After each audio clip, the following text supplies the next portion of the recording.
অন্তর্বর্তীকালীন সরকারের সিদ্ধান্তে ২০২৫ সালেই নতুন পোশাক পায় পুলিশ বাহিনী, কিন্তু বছর না পেরোতেই পুলিশের পোশাকে আবারও পরিবর্তন আসছে। নতুন সিদ্ধান্ত অনুযায়ী মেট্রোপলিটন এলাকা ও এর বাইরে সারা দেশের পুলিশ আগের পোশাকেই ফিরছে। তবে উভয় ক্ষেত্রেই প্যান্টের রং খাকি হচ্ছে বলে জানান স্বরাষ্ট্রমন্ত্রী। পুলিশ বাহিনীর মধ্যে যে বিদ্যমান তাদের পোশাক আছে, এটা নিয়ে কেউ সন্তুষ্ট না। এই পোশাকটা আসলে ওয়াইডলি অ্যাকসেপ্টেডও হয় নাই। এই হিসাবে তাদের সাথে আলোচনা করে আমরা বিস্তারিত আলোচনা করে এটা একটা গ্রহণযোগ্য পোশাক হিসেবে দিয়েছি। এর আগে স্বরাষ্ট্র মন্ত্রণালয়ে আইনশৃঙ্খলা সংক্রান্ত জাতীয় কমিটির বৈঠক অনুষ্ঠিত হয়। বৈঠকে আলোচনা হয় দেশের সার্বিক আইনশৃঙ্খলা পরিস্থিতি নিয়ে। ২৪-এর ৫ আগস্টের পর অনেক অপরাধী জামিনে মুক্ত হয়েছে, যেটি আদালতের বিষয়।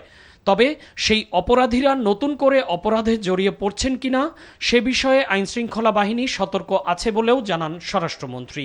৫ই আগস্টের পরে অনেক শীর্ষ সন্ত্রাসী এবং অনেক দাগী আসামি জেলখানা থেকে বেরিয়েছে। আমরা তখন লক্ষ্য করেছি স্বভাবগত অপরাধী বলে অনেকেই চিহ্নিত। তারা সমাজে বিশৃঙ্খলা সৃষ্টি করবে, অপরাধ সংগঠন করবে, এটা একটা স্বাভাবিকভাবে আমরা ধারণা করতে পারি। আইনানুগভাবে যথাযথ প্রক্রিয়ায় আমরা সবকিছু ব্যবস্থাপনার চেষ্টা করছি। এক্ষেত্রে পুলিশও ব্যতিক্রম নয়।